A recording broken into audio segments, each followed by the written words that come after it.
Good afternoon all of you. આજે આપણે carbon ડાયોક્સાઇડનો અગ્નિશામક તરીકે કેવી રીતે ઉપયોગ થાય છે તેનો આપણે પ્રેક્ટિકલ કરીશું.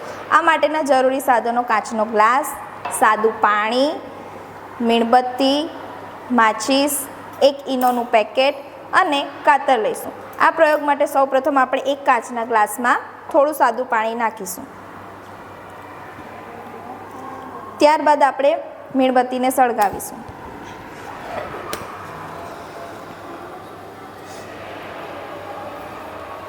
આ મીણબત્તીને સળગાવીને આપણે કાચના ગ્લાસની ઉપર ત્રાંસી ધરીશું. તો આપણે જોઈએ છીએ કે મીણબત્તી ઓલવાઈ જતી નથી, કેમ કે ગ્લાસની અંદર માત્ર સાદું પાણી જ ભરેલું છે.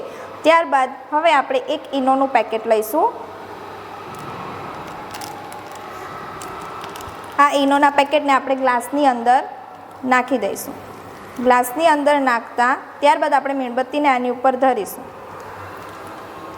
અને જોઈશું કે શું અવલોકન થાય છે.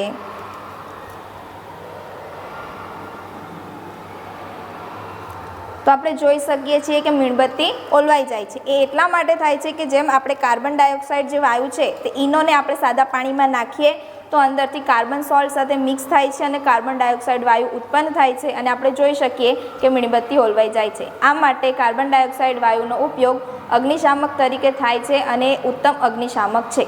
Thank you.